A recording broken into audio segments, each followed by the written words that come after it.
चलिए आगे बढ़ेंगे खबरों में। डोडा से आपको खबर देंगे जहां के नई बस्ती में हालात अभी भी नाजुक बने हुए हैं। यहां बारिश के बाद लोगों का डर और भी बढ़ गया है। कल भू वैज्ञानिकों की टीम ने पूरे इलाके का निरीक्षण किया था। स्थानीय निवासियों को सुरक्षित स्थानों पर पहुंचाने के लिए जिला प्रशासन तरह तरह के उपायों में जुटा हुआ है। यहां जमीन धंसने से लोग परेशान हैं क्योंकि उनके मकानों में दरारें आई हैं और वो बहुत डरे हुए हैं।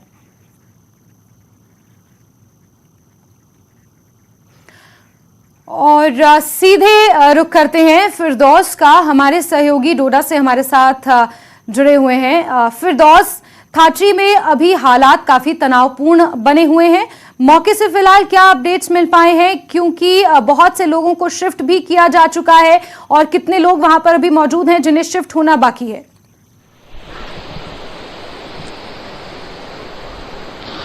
जी जास्मीन, देखिए आज रात से ही जो है बारिश का सिलसिला जारी है।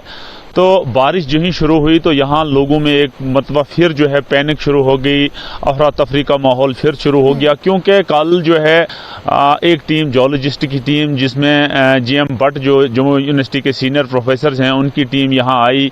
उन्होंने वहाँ से सैंपल कलेक्ट किए और डाटा सारा कलेक्ट किया। लेकिन उन्होंने उनसे जब हमारी बात हुई तो उनका कहना था कि अगर ये जो क्रैक्स पड़े हुए हैं, ये जो दरारें पड़ी हुई हैं, एडमिनिस्ट्रेशन इंतजामिया और लोगों को चाहिए कि इन दरारों में जो है वो इनको फिल करें, इनको फुलफिल करें, ताकि इमीडिएट अगर उन लोगों को रिलीफ देना है तो उनसे अगर इनमें पानी घुस जाएगा, उन्होंने मैं आपको मोटे मोटे लफ्जों में आप बोल रहा हूं कि अगर उन दरारों में जो है वो फिल की जाए तो उनसे ये रिलीफ लोगों को मिल सकता है कि आगे ये ज़्यादा डेवलप नहीं हो सकती है। क्योंकि उन्होंने सीधे कहा कि इस वक्त इमीडिएट रिलीफ हम इस पे किसी नतीजे पे तो अभी नहीं पहुंच सकते हैं, क्योंकि हमने बैकग्राउंड भी इसकी देखनी है कि जोलॉजिकली हम इस पे किस पॉइंट को ले लें। लेकिन वो कहना अभी बाकी है। लेकिन उन्होंने ये कहा कि इस वक्त फौरी अगर देखा जाए तो इन जो दरार्स पड़े हुए हैं, इनको जो क्रैक्स पड़े हुए हैं, इनको फुलफिल किया जाए ताकि जो है ये आगे ज़्यादा ना डेवलप हो जाए, ज़्यादा ये क्रैक्स ना पड़े, जिससे जो है ये आहिस्ता आहिस्ता जो सारा नीचे आ जाए। क्योंकि आज जो बारिश चल रही है,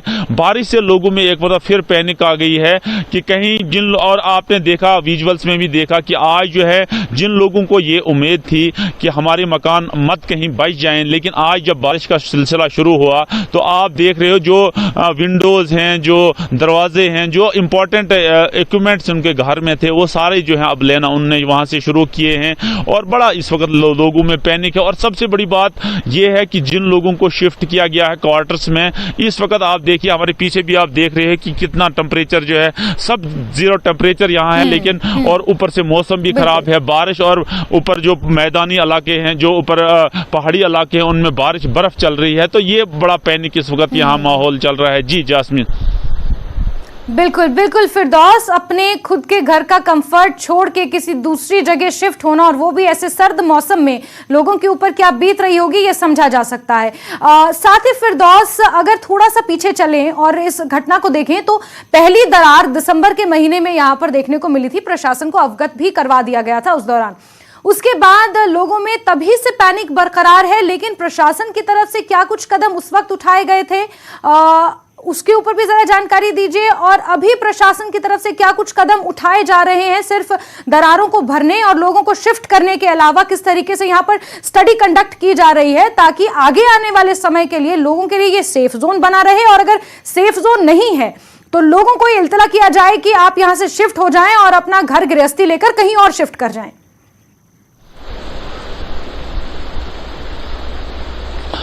बिल्कुल। देखिए जास्मीन, दिसंबर में अगर इंतजामिया जो एडमिनिस्ट्रेशन के पास कंप्लेंट आई थी, और वो रिटन कंप्लेंट थी, जिसमें उसके बाद एक एफआईआर भी वहाँ नियर जो पुलिस स्टेशन है उसमें लगी, उस मतलब अननोन एक एफआईआर लगी। लेकिन अगर एडमिनिस्ट्रेशन, हम पहले से ही इस बात पे ज़्यादा फोकस कर रहे हैं कि अगर एडमिनिस्ट्रेशन ने उस टाइम से ही इस चीज़ को मॉनिटर किया होता, उसमें एक प्रॉपर सुपरविजन किया होता, तो यकीनी तौर पर आज जो है इस किस्म के उन लोगों को हालात देखने नहीं पड़ते। लेकिन आप देख रहे हो कि इस वक्त एक जंगी माहौल है वहां उन लोगों में, क्योंकि उनके घर उनसे छीन गए हैं। और इस वक्त एडमिनिस्ट्रेशन जब कल जो है है डीसी डोडा विशेषपाल महाजन ने उस एरिया का दौरा किया, तो उन्होंने भी एक चीज़ बड़ी अपनी एडमिनिस्ट्रेशन को कही कि ये जो दरारें पड़ी हुई हैं, जो क्रैक्स पड़े हुए हैं, इनमें जो एक मार्क दिया जाए ताकि हमें एक एक्चुअल पोजीशन पता चले कि इसमें कितनी दरारें रात को कितनी आ रही, क्योंकि 2 दिन से दरारों का सिलसिला जो है वो ख़त्म हो गया है। और लेकिन जो हम देख रहे हैं मकानों में जो दरारें हैं वो आहिस्ता आहिस्ता जो है उनकी इंटेंसिटी जो है वो ज़्यादा हो रही है। इसलिए लोगों में अब ये उम्मीद रखना कि ये एरिया जो है सेफ जोन में कन्वर्ट होगा वो बिल्कुल मुश्किल ही नहीं बल्कि नामुमकिन है। बल्कि अब लोग ये कर रहे हैं कि अपने विंडोज, अपने दरवाजे, अपने जो भी घर के इंपॉर्टेंट चीजें जो होती हैं उनको लेना जो है सेफर साइड की तरह लेना जो है वो शुरू हो गए हैं। लेकिन अब जो है जो दिल्ली से एक टीम डी साहब का कहना था कि हमने एक और टीम जो है दिल्ली से मंगवाई है, वो भी इस चीज की मॉनिटर करेगी और इस चीज की बैक में जाएगी कि इसके पीछे हो क्या सकता है। क्योंकि उन्होंने बहुत सारे एरियाज का हवाला भी दिया, उसमें कहा कि उस तरह, क्योंकि बहुत सारे चैनल्स ने इस चीज को भी जो है पब्लिसाइज किया कि ये जो है कहीं उत्तराखंड की तरह इस एरिया में भी जो है ये धस, लेकिन धस नहीं रही है ये, बल्कि ये एक लैंडस्लाइड का रूप ले रही है और लैंडस्लाइड की तरह ये आहिस्ता और भी ये बिल्कुल आप देखिए 5 दिन पहले ये कंप्लेंट आई है और आज जो है आहिस्ता आहिस्ता सुबह जो है पोजीशन कुछ और होती है, शाम को पोजीशन कुछ और होती है। तो इस तरह जो है इस वक्त के हालात जो है ये हैं कि बारिश, देखो इस वक्त हमारे पीछे आप देख रहे हो कि बारिश का सिलसिला जारी है और तेज बारिश हो रही है, इसमें जो है लोगों को ज्यादा पैनिक हो रही है। जी जास्मीन। बिल्कुल फिरदौस, और क्योंकि प्रशासन द्वारा, भूवैज्ञानिकों द्वारा जितनी स्टडी इस इलाके में की जा रही है, हवाला जोशीमठ उत्तराखंड का दिया जा रहा है और इसी के साथ अगर हिमालयन स्टेट्स में अगर हम हिमाचल की बात करें, वहां पे भी केलोंग, किन्नौर के 2 गांव ऐसे थे जिन्हें अनसेफ घोषित कर दिया गया था। और कारण उसके पीछे अगर हम जोशीमठ की बात करें तो एनटीपीसी को ठहराया गया कि वहां पर टनल बनाने के लिए जो ब्लास्ट किए हैं उस वजह से जमीन का ये हाल हुआ है।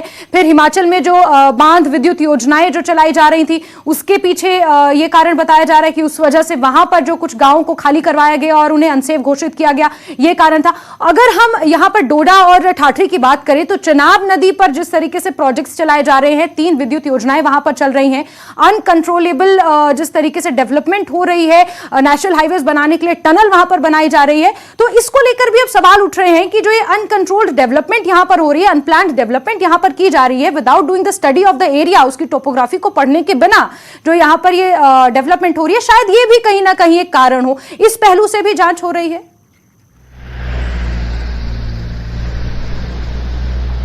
देखिए जास्मीन, जैसे geological survey of India GSI की टीम जो है 3 दिन पहले यहाँ आई, उन्होंने जब इस पूरे टोपोग्राफी को देखा तो उन्होंने सिर्फ वो जगह जो नई बस्ती है जो ठाठरी में, उन्होंने सिर्फ उस जगह को नहीं देखा, जो उसकी पैराफेरीज में जितनी भी जगहें आती हैं उन्होंने उन जगहों पे गए, उन जगहों पे भी उन्होंने सर्वे किया, उन जगहों, और बहुत सारी जगहें ऐसी हैं जिन्होंने उनको अनसेफ और रिजाइडिंग के लिए अनसेफ करार दिया।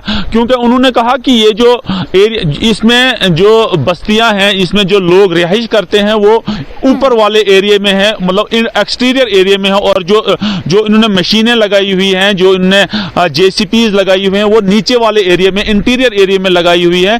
तो उससे एक जाहिर सी बात है कि वो क्रैक्स, उसमें जो सॉइल इरोजन है वो ज्यादा हो रहा है, उसमें सिर्फ मिट्टी है, थोड़े थोड़े पत्थर भी हैं, वो जो है आहिस्ता आहिस्ता आहिस्ता आहिस्ता आना शुरू हो गया। इस ठाठरी वाक़े के बाद हमारे पास अभी तक 10 फोन कॉल ऐसी आई हैं, बलेसा से आई हैं, कि जिसमें बहुत सारे लोगों ने कहा है कि हमारे मकानों में भी क्रैक्स पड़ना शुरू हो गई है। हम बारहा कोशिश कर रहे हैं एडमिनिस्ट्रेशन से टाई अप करने की, लेकिन एडमिनिस्ट्रेशन जो है इसमें सीरियसनेस नहीं दिखा रही है, और बहुत जल्दी जो है हमारे मकान भी, और इस चनाब रीजन में सिर्फ एक ठाठरी ऐसी जगह नहीं है जिसमें ये हादसा रोनमा होने के बाद जो है एडमिनिस्ट्रेशन जो है थोड़ा वार फुटिंग पे, बहुत सारे एरियाज में अब एडमिनिस्ट्रेशन को इधर बहुत सारे एरियाज में ऐसा चैलेंज का सामना करना पड़ेगा। जी जास्मीन। बिल्कुल फिरदौस, ये तो चैलेंज है ही कि इलाके की टोपोग्राफी को समझा जाए, उसे पढ़ा जाए, लेकिन उससे बड़ा चैलेंज लोगों के ऊपर जो इस वक्त बीत रही है, उनके मानसिक संतुलन को बरकरार रखते हुए उन्हें एक दूसरी सेफ जगह शिफ्ट करना, और ये भी एक प्रशासन के सामने बहुत बड़ा चैलेंज है। फिरदौस, नजर आप बना के रखिए, ये अहम खबर है, नजर इसकी सब पर बनी हुई है, जुड़ते रहेंगे, आपसे जानकारियां लेंगे। फिलहाल के लिए फिरदौस बहुत शुक्रिया। और खबरें अभी बाकी हैं, लेकिन वक्त एक छोटे से ब्रेक का।